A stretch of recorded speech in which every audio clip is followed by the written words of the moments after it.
Assalamualaikum warahmatullahi wabarakatuh. Kami dari kelompok 4 ingin menjelaskan sedikit demi sedikit tentang materi kami, yaitu dasar filosofis dan ideologis pendidikan dasar Islam. Apa sih pengertian dasar pendidikan itu? Pengertian dasar pendidikan terbagi menjadi dua suku kata, yaitu dasar dan pendidikan. Untuk lebih jelasnya, marilah kita bahas satu persatu. Dasar atau landasan adalah tempat berpijak atau tempat dimulainya suatu perbuatan. Dalam bahasa Inggrisnya, landasan disebut dengan istilah foundation, dan dalam bahasa Indonesianya disebut menjadi fondasi. Dalam membuat suatu bangunan, fondasi merupakan bagian yang sangat penting agar bangunan itu bisa berdiri dengan tegak dan kokoh serta kuat. Tiang, kaca, genting, dan yang lain sebagainya dalam suatu bangunan tidak akan bisa berdiri dan menempel tanda tanpa ada fondasi tersebut. Jika dilihat dari pengertian di atas, maka dapat ditarik kesimpulan bahwa landasan adalah suatu fondasi atau dasar tempat berpijaknya sesuatu. Dan pengertian dan pendidikan itu yaitu adalah suatu usaha untuk mendapatkan pengetahuan baik secara formal melalui sekolah maupun secara informal dari pendidikan di dalam suatu masyarakat di sekitar kita. Jadi dapat disimpulkan bahwa dasar pendidikan secara singkat yaitu suatu tempat bertumpu atau landasan melakukan analisis kritis terhadap kaidah-kaidah dan kenyataan tentang kebijakan dan praktik pendidikan. Dan adapun fungsi dari dasar pendidikan yaitu: 1. Sebagai pijakan utama yang kokoh dan adil untuk memastikan keadilan pendidikan seperti dalam landasan hukum pendidikan. 2. Barometer utama untuk memastikan kualitas pendidikan yang terarah sesuai kebutuhan dan tujuannya masing-masing. Landasan perlindungan hukum untuk menjadi keadilan dan kemerataan pendidikan. 4. Perlindungan fungsi pendidikan pada pakemnya agar tidak disalahgunakan untuk hal-hal yang buruk. Contohnya yaitu mengikuti pergaulan-pergaulan yang bebas. 2. Adapun tujuan dasar pendidikan yaitu: 1. Pendidikan harus menjadi hak seluruh manusia tanpa syarat apapun. Yang kedua, pemerataan pendidikan baik dari segi kuantitas maupun kualitas bagi seluruh umat manusia atau masyarakat. 3. Terjaganya hak pendidikan bagi seluruh kalangan tanpa keterkecuali. 4. Pendidikan fungsi sebagaimana mestinya, yakni memajukan dan membantu manusia agar tidak disalahgunakan untuk hal-hal yang negatif, seperti yang tadi contohnya yang saya sebutkan.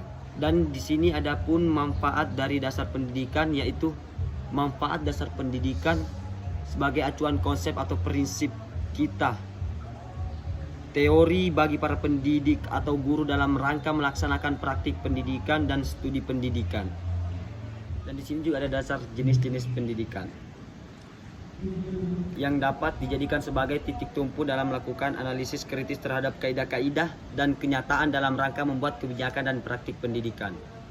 Yang akan kita bahas yaitu landasan filosofis, landasan ideologis, landasan sosiologis, landasan kultural peristiwa pendidikan, landasan psikologis pendidikan, landasan ekonomi, landasan sejarah, landasan religius. Dan yang akan kita bahas atau saya akan bahas dengan kawan-kawan saya yaitu hanya dasar filosofis dan dasar ideologis. Baik, akan dilanjutkan dengan teman saya. Silakan. Baiklah, saya di sini akan menjelaskan tentang dasar filosofis. Dasar filosofis adalah dasar yang berkaitan dengan makna atau hakikat pendidikan, yang berusaha menelaah masalah-masalah pokok dalam pendidikan, seperti apakah pendidikan itu, mengapa pendidikan diperlukan, dan apa yang harusnya menjadi tujuan pendidikan. Maka dari itu, dasar filosofis merupakan dasar yang berlandaskan atau bersifat filsafat. Sesuai dengan sifatnya, maka dasar filosofis menelaah sesuatu secara radikal atau menyeluruh dan konseptual. Filsafat sendiri berasal dari bahasa Yunani, yaitu philos dan sophia. Philos yang artinya mencintai dan sophia yang artinya kebijaksanaan. Jadi filosofia adalah mencintai kebijaksanaan atau berpikir untuk mencintai kebijaksanaan. Pengertian umum filsafat adalah ilmu pengetahuan yang menyelidiki segala sesuatu untuk memperoleh kebenaran. Ilmu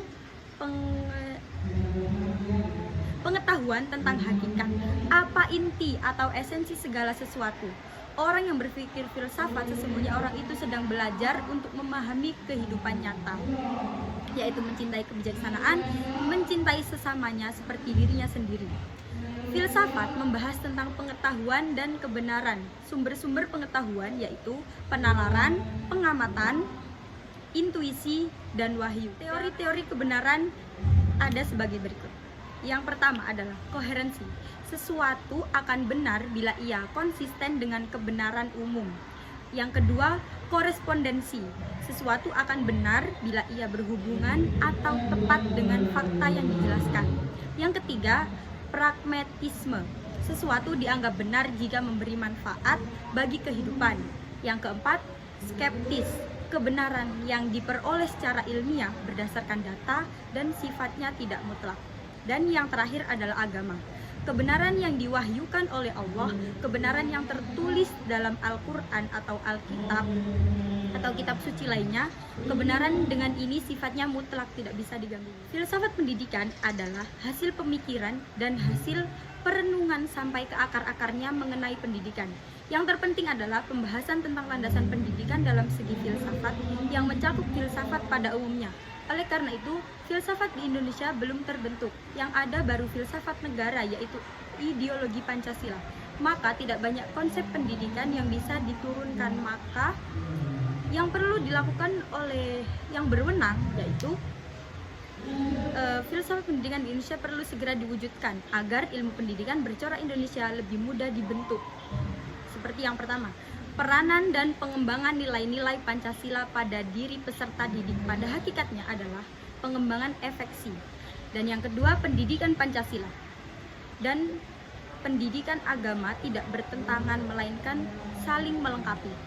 Materi pendidikan efeksi tidak hanya bersumber dari bidang studi Pancasila dan ajaran agama, tetapi sebaiknya dilengkapi dengan nilai-nilai luhur dan adat istiadat yang masih hidup di masyarakat dan tidak bertentangan dengan Pancasila. Dan yang terakhir, Pancasila dan ajaran agama menjadi filter untuk menyaring ajaran-ajaran filsafat dari dalam maupun luar negeri, ajaran budaya asing dan ajaran sesat lainnya yang bertentangan dengan nilai-nilai luhur ideologi Pancasila. Baiklah, sekian dari saya penjelasan dari dasar filosofis pendidikan. Untuk selanjutnya, dasar ideologis pendidikan akan dijelaskan oleh teman saya, yaitu Eli. Ya, baik, selanjutnya di sini akan membahas tentang dasar ideologis pendidikan.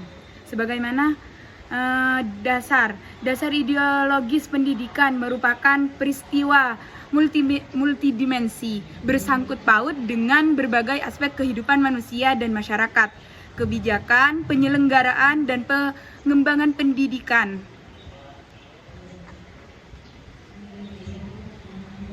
Dan pengembangan pendidikan dalam masyarakat perlu disalurkan oleh titik tumpu hukum yang jelas dan sah. Dengan berlandaskan hukum, kebijakan, penyelenggaraan, dan pengembangan pendidikan dapat terhindar dari berbagai benturan kebutuhan. Setidaknya, dengan landasan hukum, segala hak dan kewajiban pendidikan dapat terpelihara. Ideologi menurut Alastair dalam O'Neill diartikan tidak sekedar memberitahu tentang bagaimana dunia ini sebenarnya dan bagaimana mesti berperilaku, melainkan berkenaan dengan arah yang diberikan oleh yang satu terhadap yang lainnya. Ideologi berupaya untuk menggambarkan karakteristik umum tertentu tentang alam atau masyarakat atau kedua-duanya. Ideologi adalah perhitungan tentang hubungan antara apa yang dilakukan dunia dengan hakikat moral, politik, dan panduan-panduan perilaku lainnya. Sargent dalam O'Neill mengemukakan bahwa ideologi adalah sebuah sistem nilai atau keyakinan yang diterima sebagai fakta atau kebenaran kelompok tertentu. Kedua pandangan ini memberikan pandangan yang dapat diambil sebuah kesimpulan bahwa ideologi adalah suatu keyakinan, pedoman, petunjuk hidup rumusan nilai-nilai yang menjadi landasan berpijaknya sebuah perilaku dan arah yang dituju sebagai cita-cita ideal. Ideologi pendidikan adalah sebagai satu aspek yang memiliki peran strategis untuk membangun warganya menjadi masyarakat maju dan berbudaya. Sehubungan dengan hal itu, pendidikan perlu meletakkan ideologi dalam setiap aktivitasnya. Ideologi yang diharapkan di sini adalah ideologi yang menekankan pada proses penyadaran dan kebebasan individu dalam berefleksi dan bertindak.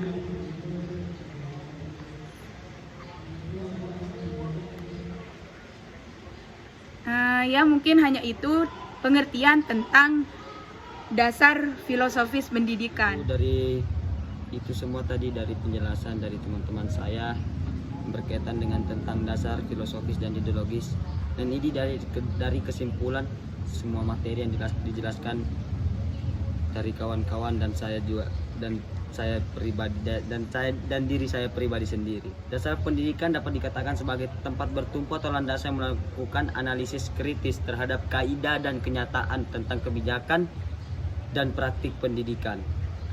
Kajian analisis kritis terhadap kaidah dan kenyataan tersebut dapat dijadikan titik tumpu atau dasar dalam upaya penemuan kebijakan dan praktik pendidikan yang tepat, guna dan bernilai guna. Dengan kata lain dapat dikatakan bahwa dasar pendidikan merupakan dasar bagi upaya pengembangan kependidikan dalam segala aspeknya. Dan dasar filosofis adalah dasar yang berkaitan dengan makna atau hakikat pendidikan yang berusaha menelaah masalah-masalah pokok dan dalam pendidikan, seperti apakah itu, mengapa pendidikan diperlukan, dan apa yang harus menjadi tujuan pendidikan. Maka dari itu dasar filosofis merupakan dasar yang berlandasan atau bersifat filsafat. Dan dasar ideologis merupakan pendidikan peristiwa multidimensi bersangkut paut dengan berbagai aspek kehidupan manusia dan masyarakat. Kebijakan penyelenggaraan dan pengembangan pendidikan dalam masyarakat perlu disalurkan oleh titik tumpu hukum yang sah. Dengan berdasarkan hukum, kebijakan penyelenggaraan dan pengembangan pendidikan dapat terhindar dari berbagai benturan kebutuhan. Setidaknya dengan landasan hukum, segala hak dan kewajiban pendidikan dapat terpelihara dengan baik.